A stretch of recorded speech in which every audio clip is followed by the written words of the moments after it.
pada saat kita trading, ada kalanya kita akan menjumpai kondisi yang sama seperti yang dialami oleh Bang Bro Erwin ya rekan-rekan. Buka portofolio, melihat ada saham yang berbeda sendiri dengan saham yang lain. Dia merah belasan bahkan puluhan persen, bikin hati, kepala, sama pikiran rasanya nggak tenang. Nah, pada video kali ini kita akan membahas bukan cuma bagaimana cara mengatasinya, bagaimana solusinya, tapi kita juga akan melihat penyebabnya apa saja sih yang mengakibatkan ada saham yang mengalami floating loss begitu besar di portofolio kita. Supaya bukan cuma tahu bagaimana cara mengatasinya, tapi juga bisa menghindari atau meminimalkan resiko mendapatkan saham seperti itu ya. Kita bahas satu persatu ya rekan-rekan. Yang pertama, kemungkinan terbesar yang paling banyak saya dengar dari teman-teman saat diskusi, saat ngobrol, kenapa sih bisa ada saham yang loss begitu dalam di portofolio kita? Penyebab pertamanya adalah karena sejak awal nggak berani pasang stop loss. Sejak awal berpengharapan terlalu besar terhadap sahamnya, ngelihat loss-loss kecil, dia berpikiran atau orang itu berpikiran bahwa sahamnya akan bisa segera recovery dan bisa segera menghasilkan keuntungan. Sehingga sejak awal memang habitnya nggak berani pasang cut loss atau stop loss. Nah, kalau ini penyebabnya, maka usahakan sejak awal bangun habit baru, beranikan untuk pasang cut loss, beranikan untuk pasang stop loss. Supaya apa? Supaya nggak terlalu sering menghadapi kondisi seperti ini. Oke? Penyebab yang kedua adalah faktor human error. Siapa yang error? Ya humannya, diri kita sendiri saat pasang angka stop lossnya. Sejak awal habitnya selalu pasang stop loss, tapi ada kalanya mungkin terlalu capek, terlalu ngantuk, bahkan mungkin terlalu tergesa-gesa dikejar-kejar waktu, sehingga waktu memasukkan angka stop lossnya salah pasang faksi harga mungkin. Misalkan sahamnya ada di angka 4 ribuan, seharusnya naik turunnya kan per 10 rupiah fraksi harganya ya. Tapi karena tergesa-gesa, yang dimasukkan angkanya mungkin pecahan 5 rupiah. Sehingga begitu dilempar sama sekuritas ke market, tidak tereksekusi dengan baik, sehingga dianggap gagal, sehingga dianggap di reject oleh bursa. Oke? Atau bisa juga karena faktor human error-nya adalah lupa ganti tanggal expired untuk ordernya. Jadi kan saat kita masukkan ordernya itu bisa disetting kan ya, mau disetting sampai tanggal berapa. Nah mungkin karena terlalu tergesa-gesa lupa edit angka expirednya.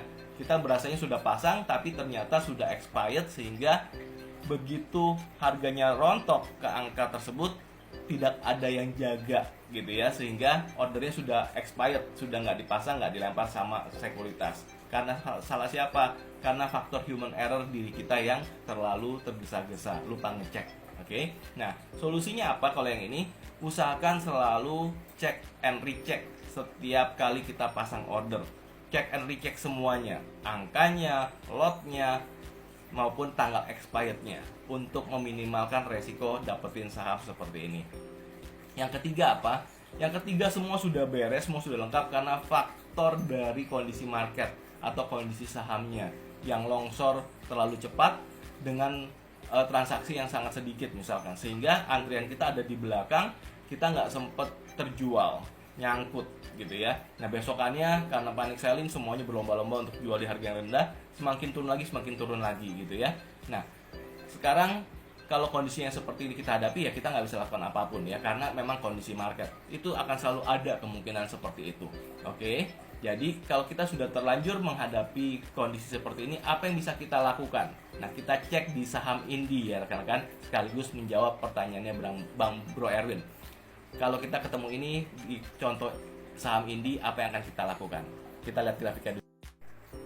Indika Energi atau Indi. Nah, Bang Bro Erwin, kita bisa lihat ya, kalau Bang Bro bilang saat ini mengalami floating loss kurang lebih sekitar 34%, maka dugaan saya Bang Bro entry-nya itu di sekitar area ini. Jadi benar-benar di harga puncak saat itu Bang Bro entry-nya. Nah, sekarang kita bisa lihat ya, beberapa support kuatnya Indi seperti yang kita pernah bahas di video sebelum-sebelumnya itu sudah ditembus. Mengakibatkan apa? Saat ini kita bisa lihat kondisinya Indi itu tidak ada support sama sekali yang bisa menahan. Jadi kemungkinan dia untuk ambrol lebih dalam juga masih sangat besar nih gitu ya. Besar kemungkinannya ke berapa dia bisa turun? Bisa jadi dia akan turun ke area ini di sekitar 1280-an gitu ya. Ke 1280 pun juga sangat besar kemungkinannya dia drop ke sana. Nah, Tapi kalau kita perhatikan kondisi sekarang, dia sudah mulai mencoba untuk mencari pijakan sendiri gitu ya. Mencari pijakan sendiri ditandai dengan apa? Terjadinya perbalikan arah kemarin di hari Selasa ya, sudah mulai terjadi perbalikan arah. Kalau sudah mulai terjadi perbalikan arah, dia sedang menjajaki mencoba supaya low-nya hari Senin itu menjadi supportnya sementara ya, menjadi support sementara untuk yang low-nya hari Senin. Nah, apa yang bisa dilakukan? Sementara saran saya, kalau saya menjumpai kondisi ini, saya akan mencoba menjaga pintu stop loss atau pintu cut loss dengan angka low-nya hari Senin, yaitu di area harga 14.95. Jadi saya akan jaga di angka low-nya ya. Kita bisa lihat itu low-nya ada di angka 14.95. Jadi saya akan jaga pintu cut loss-nya di angka 14.90. Oke, sambil pasang angka TP juga. Kenapa saya pasang angka TP? Karena saham ini kan sedang drop dalam ya. Dan kita bisa lihat kondisinya angka high-nya selalu turun ke level yang lebih rendah dari sebelumnya. Ya, jadi kemungkinan kalaupun terjadi penguatan ke beberapa hari ke depan gitu ya, penguatannya akan cenderung terbatas. Di berapa penguatannya? Kemungkinan penguatannya akan terbatas, paling tinggi bisa jadi cuma sampai area 17.60-an ya, paling tinggi untuk sementara ini, karena mengingat kondisinya sedang downtrend dan juga angka high-nya terus tercetak ke angka yang lebih murah. Jadi sekali ulang ya, strateginya kalau saya menjumpai kondisi seperti ini, saya akan biarkan dia turun terlebih dahulu sekalian, karena sebelumnya nggak bisa ngapa-ngapain. Saya akan tunggu sampai dia mulai mencari pijakan supportnya. Nah, pijakan supportnya ditandai dengan apa? Dia mulai terjadi perbalikan arah. Saat dia mulai terjadi perbalikan arah, saya akan cari angka low candle yang bisa dijadikan sebagai pintu cut loss saya ke depannya. Kenapa saya akan cut loss di sana? Karena menghindari jika dia ambrol lebih dalam, saya nggak semakin sakit kepala, saya nggak semakin stres karena dia akan floating loss makin dalam. Terus kalau akhirnya kejemput juga gimana ya? Sudah, saya cut loss di sana dan saya akan cari saham yang lain ya, yang kemungkinan trennya lebih bagus, maka loss dari saham ini akan tercover dari saham yang masih fit, saham yang masih sehat secara tren karena masih kuat untuk bergerak uptrend gitu ya. Nah, kembali ke sini, saya akan pasang stop loss di break low-nya hari Senin, yaitu di angka 14.90 sambil pasang angka TP, walaupun TP-nya nggak membuat take profit gitu ya, tapi setidaknya untuk memperkecil cut loss-nya, untuk memperkecil kerugiannya kita gitu ya. Nah, kalau saya melihat ini sekarang penguatan terbaik yang bisa dilakukan oleh Indi kelihatannya adalah 17.60-an gitu ya. Mungkin saya akan jaga angka TP saya di angka 17.60 ya, pas angka TP di angka 17.60 dan mungkin keluarnya nggak full power gitu ya, mungkin keluar 75%, sisanya jaga batas bawah dengan angka break low candle terakhir yang di adjust hari demi hari.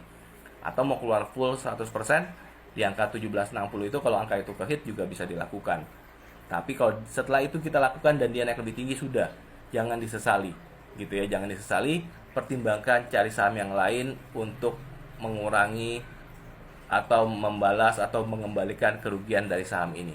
Seperti itu Bang Bro yang biasanya saya lakukan kalau terpaksa mengalami kondisi seperti ini.